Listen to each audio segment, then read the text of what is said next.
আসসালামু আলাইকুম রহমতুল্লাহি ওবরকাতুহু। সম্মানিত দর্শক, তারেক রহমান সাহেবের সরকার মাত্র ৪ মাস হলো ক্ষমতায় এসেছেন। এরই মধ্যে একের পর এক দুর্ঘটনা ঘটে চলেছে। প্রকৃতি সরকারকে স্বস্তি দিচ্ছে না। ঝড়, বৃষ্টি, বন্যা, বাদল। এতে করে সরকারের যে অর্থনীতি, ইকোনমি, এটি মারাত্মকভাবে ধসে পড়ছে। এরপর মানুষ সৃষ্ট কিছু জটিলতা। প্রতিটি মানুষ যার যার অবস্থানে থেকে তার লোভ, লালসা, কামনা, বাসনা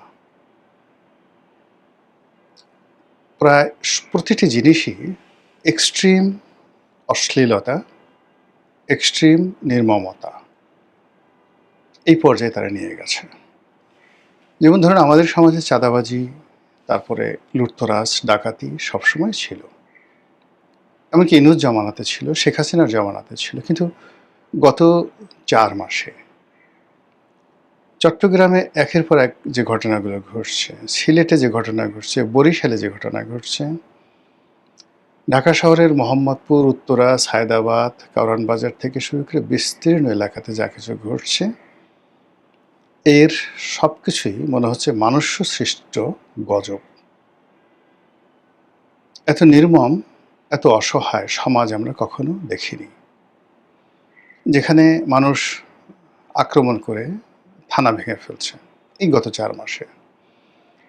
যেখানে কোনো একজন আশ্রয় প্রার্থীকে বাঁচানোর জন্য পুলিশ তাকে এনে থানাতে রেখেছে। সেই থানা সিলেটে আক্রমণ করে তারপরে থানার যে টিনের চাল খুলে সেখান থেকে আসামিকে বের করে নিয়ে গেছে।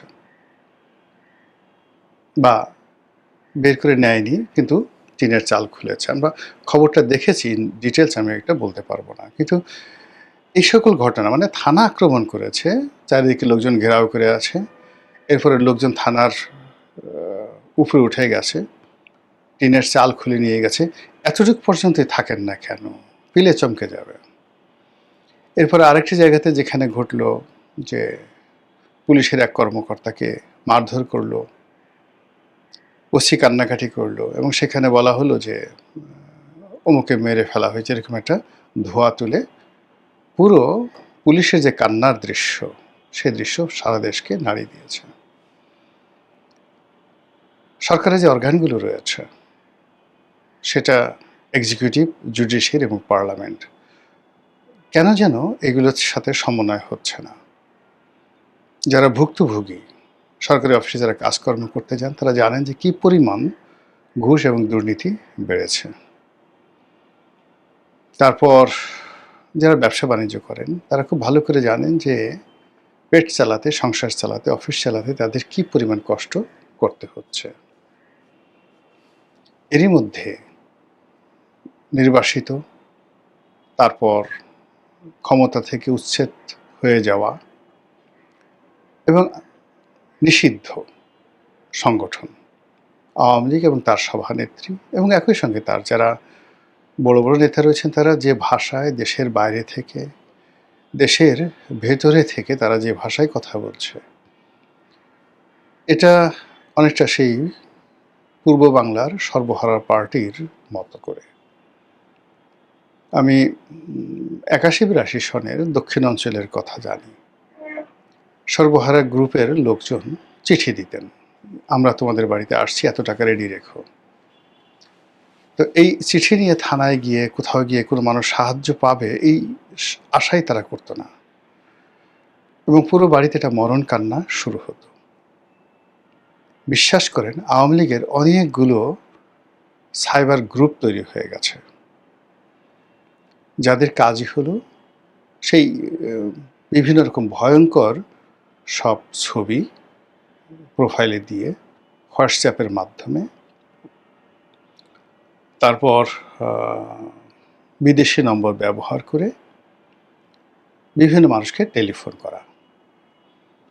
টেলিফোন করার আগে সে পরিচয় দেয়, আমার নাম অমুক, আমি সাইবার কমান্ডার, সেক্টর নম্বর অমুক। বা আমি ২৪ কি যোদ্ধা এরকম কিছু একটা নাম দিয়ে মানে ভয়ঙ্কর সব ২৪ এর গেরিলা কমান্ডার, প্ল্যাটুন নম্বর 6 বা প্ল্যাটুন নম্বর 7 বলে একটা মেসেজ দিল, আপনার কোড নম্বর 0011 0011 এই আপনার কোড নম্বর। এখন আপনি কিছু বুঝতেছেন না যে একটা অদ্ভুত ছবি আসছে, 0011 অমুক বলছি ইত্যাদি ইত্যাদি কিছু না। এরপর আপনাকে একটা ফোন দিল, ফোন দিয়ে সে যা ইচ্ছে তাই বলে গেল। এখন আপনি যদি একজন এসপি হন, ডিসি হন, আপনার তো একটা পরিবার আছে। আপনি যে কোনো মন্ত্রী হন, এমপি হন, আপনার একটা পরিবার আছে, পরিজন আছে। এইভাবে প্রতিদিন ম্যাটিকুলাসলি বহু মানুষের জীবন হারাম করে দেয়া হচ্ছে। ফলে কি হচ্ছে, সব কথা সবাই শেয়ার করেন না, সব কথা সবাইকে বলেন না, কিন্তু যে যার অবস্থানে বসে একটা আতঙ্কের মধ্যে তারা পড়ে গেছে। দ্বিতীয়ত, জামাত এবং এনসিপি তাদের আচার এবং আচরণ এটি সরকারের কাছে স্বাভাবিক মনে হচ্ছে না, বিএনপির কাছে স্বাভাবিক মনে হচ্ছে না, আবার বিএনপির আচার আচরণও এনসিপি এবং জামাতের কাছে স্বাভাবিক মনে হচ্ছে না। আমরা যারা সন্দেহ করছি দূর থেকে যে জামাত, এনসিপি, বিএনপির মধ্যে একটা গোপন সমঝোতা আছে, বন্ধুত্ব আছে, এবং তারা সম্মিলিতভাবে আমি এবং মামুদের একটা দামি সরকার পরিচালনা করছে, এই যে আমাদের সন্দেহটা হয়তো অমূলক হয়ে যাবে খুব দ্রুত। কতগুলো বিষয় নিয়ে তাদের মধ্যে যে মতদ্বৈধতা চরম পর্যায়ে পৌঁছে গেছে, দূরত্ব অনেক পর্যায়ে চলে গেছে, এটি এখন ক্রমশ স্পষ্ট থেকে স্পষ্ট হয়ে যাচ্ছে। অন্যদিকে সরকারের যে সমস্ত লোকজন মন্ত্রী হয়েছেন, এমপি হয়েছেন, কিন্তু বিএনপির সাথে সম্পৃক্ত ছিলেন না, অনেকে ছোট ছোট দলের মালিক ছিলেন, সে সকল দল বন্ধ করে অনেকে বিএনপিতে যোগদান করেছেন, তাদের কপালে এখনও পর্যন্ত শিকেটি জোটেনি। কেউ হয়তো এমপি হয়েছেন, কেউ হয়তো ছোটোখাটো মন্ত্রী হয়েছেন, কিন্তু ওই পর্যন্তই। বরং তারা যেটা মনে হচ্ছে যে এই মন্ত্রী এমপি না হলে তারা এই রাজপথে মানুষের যে সহানুভূতি পেতেন সেটা এখন বুমেরাং হয়ে গেছে। এখন লোকজন তাদেরকে দেখলে বিএনপির দালাল বলে, বিএনপির পাঁচাটা বলে, বিএনপির নাপিত বলে বাংলা কথায়। তা বারবার অফ বিএনপি, যে বিএনপির নাপিত আবার কি জানো তেন না, চুল কামায় না। বিএনপির কি কামাইলে মানুষ কি নাপিতে গালাগালি দিতে পারে, বাঙালি সেই অভ্যাসটা মানে বোঝার চেষ্টা করেন। এখন যেখানে একটা 9, 10 তারপরে ইন্টারমিডিয়েট পড়া ছেলে মেয়ে প্রকাশ্যে এসে কি গালাগাল দিচ্ছে, কাজী বিএনপির নাপিত বলতে কি বুঝায়, এইভাবে ইন্টারনেটে এসে বাইরে এসে অসংখ্য লোক নানা রকম গালাগালি দিয়ে এই যারা সরকারের সঙ্গে যুক্ত হয়েছে তাদেরকে মানসিকভাবে বিপর্যস্ত করে ফেলছে। ফলে সরকারের ভিতরে যে সকল বন্ধু সরকার যাদেরকে মনে করেছিল তাদের মধ্যে দূরত্ব তৈরি হয়েছে। অনেকেই সরকার থেকে পদত্যাগ করার, এমনকি আলাদাভাবে রুমিন ফারহানা হওয়ার তারা চেষ্টা করছেন, সাহস পাচ্ছেন না, বাট তারা চেষ্টা করছেন। অন্যদিকে প্রধানমন্ত্রীর পদে আছেন জনাব তারেক রহমান সাহেব, তিনি তার মতো একটা স্বাভাবিক জীবনযাপন করছেন, সারা বাংলাদেশ ঘোরার চেষ্টা করছেন তার বাবার মতো। তার বাবা হেলিকপ্টারে যেতেন, তিনি লাল বাসে করে যাচ্ছেন, সঙ্গে তার স্ত্রী মহোদয়া যাচ্ছেন। তারপর বাস থেকে নামা, প্লেন থেকে নামা, এরপর কোনো একটা অনুষ্ঠান করা, সেখানে তার সঙ্গে তার স্ত্রীর যে একটা রসায়ন, এটা আবহমান বাংলায় মানে অনেকটা শিরি ফরহাদ, লাইলি মজনু এরকম মহাকাব্যের মতো মনে হলেও যাদের চোখ জ্বলে, যাদের অন্তর জ্বলে, যারা সারা দিন বউয়ের সাথে ঝগড়াঝাটি করে, বউকে পাত্তা দেয় না, বউ আবার তাদেরকে পাত্তা দেয় না, নিজেরা ঘুষাঘুষি করে, বউ খামচি দিয়ে ধরে জামাই আবার বউয়ের চুল ধরে টানাটানি করে, এরকম লোক তো আমাদের দেশে অনেক আছে না, অনেকে আছে। তাদের যে কি হিংসে হচ্ছে বলার মতো না। যে এটা একটা কাজ হলো, প্রধানমন্ত্রী সব কী শুরু করেছে, এটা কি আমেরিকা নাকি এটা ইউরোপ? বাংলাদেশে কি আমাদের ইজ্জত নেই? আমরা এখানে মালহামা করতে পারি, আমরা এখানে অনেক কিছু করতে পারি, মোতা বিয়ে করতে পারি, আমরা বিভিন্ন জায়গাতে যেতে পারি, কিন্তু এইভাবে বিয়ে করা বউ নিয়ে মানুষের সামনে হাত ধরতে লজ্জা করে না প্রধানমন্ত্রীর? আমাদের মতো তারা এইভাবে যদি অবগুণ্ঠনধারী হতো, পর্দার আড়ালে সব কিছু করতো, সেটা যেভাবে করুক না কেন, আমরা তো সব কিছুই যে স্ত্রীর সাথে করি, নট লাইক দ্যাট। কিন্তু তিনি সেগুলো না করে এখন তিনি প্রকাশ্যে মানুষকে প্রেম শিখাচ্ছেন, ভালোবাসা শিখাচ্ছেন। এতে করে লক্ষ লক্ষ মানুষের অন্তর জ্বলে যাচ্ছে, তাদের ভীষণ রকম রাগ হচ্ছে। আর অধিকন্ত যাদের ধরেন ক্যাটকাটা বউ, চেহারা ভালো না, গায়ে মাংস নেই, গায়ের রং কালো, তারপরে খুবই খিটখিটে মেজাজের, কথায় কথায় মিনসে বলে গালি দেয়, বটি নিয়ে আগায় আসে।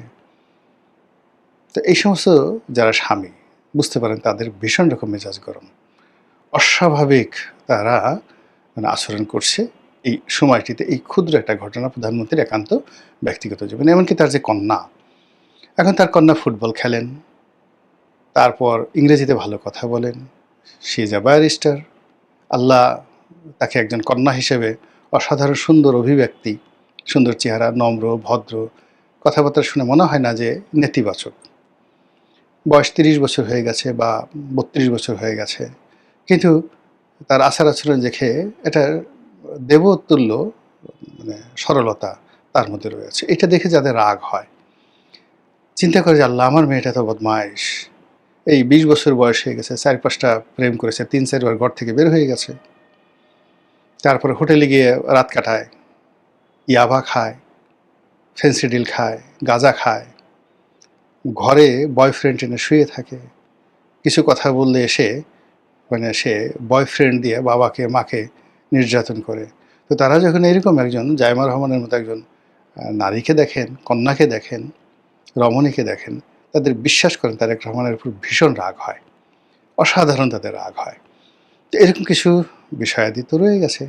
তার সঙ্গে সঙ্গে তিনি এইভাবে চলেন, কারণ আমরা কোট টাই পরি, আমরা এইভাবে চালচলন করি, তারপর আমরা এমপি হলাম, মন্ত্রী হলাম, আমাদের কি ট্যাক্স ফ্রি গাড়ি আনতে ইচ্ছা করে না? উনি তো ভালো গাড়িতে চলছেন, বুলেট প্রুফ গাড়িতে চলছেন, প্রধানমন্ত্রী হিসেবে তার রাষ্ট্রীয় গাড়ি আছে, ব্যক্তিগত গাড়ি আছে।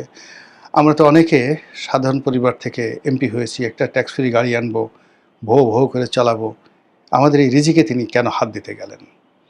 এরকম অনেকগুলো বিষয় নিয়ে দেখা গেল যে তার প্রতি, জনাব তারেক রহমান সাহেবের প্রতি অনেকের রাগ, ক্রোধ, ক্ষোভ চলতে পারে।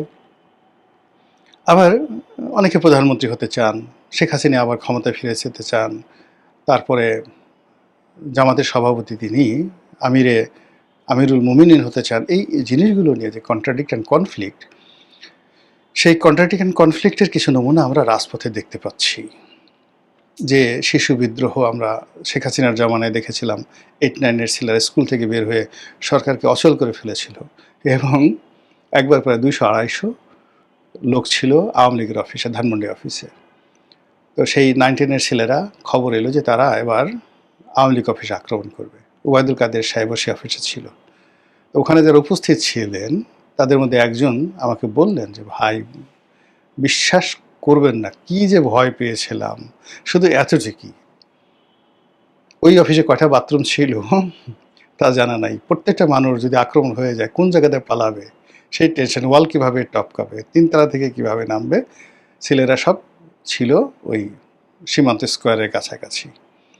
তো কাজেই এই শিশু বিদ্রোহ বাংলাদেশে বহুবার হয়েছে, আর সেই বিদ্রোহ প্রতিবারই প্রলয়ঙ্কারী রূপে বড় হয়ে আরও ফিরেছে। তো কাজেই এখন ইন্টারমিডিয়েট যারা পরীক্ষা দিচ্ছে তাদের যে আন্দোলন, সেই আন্দোলনের মধ্যে ইতিমধ্যে বহু পক্ষ জড়িয়ে গেছে।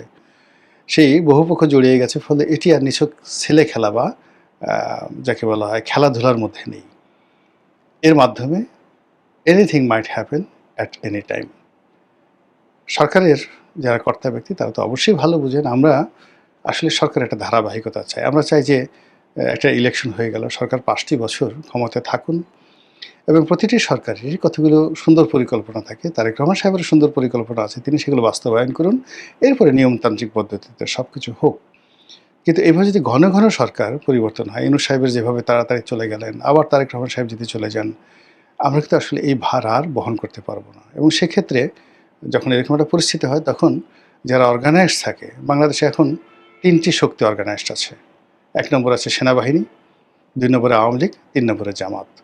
এখন এই 3টি শক্তির একটিও যদি আসে, সেটিকে আপনার আমার জন্য খুব বেশি ভালো হবে না খারাপ হবে, চিন্তা করতে থাকুন আর দেখতে থাকুন। মহান আল্লাহ আমাদের সবাইকে হেদায়েত দান করুন এবং হেফাজত করুন। আসসালামু আলাইকুম ওয়া রাহমাতুল্লাহি ওয়া বারাকাতুহু।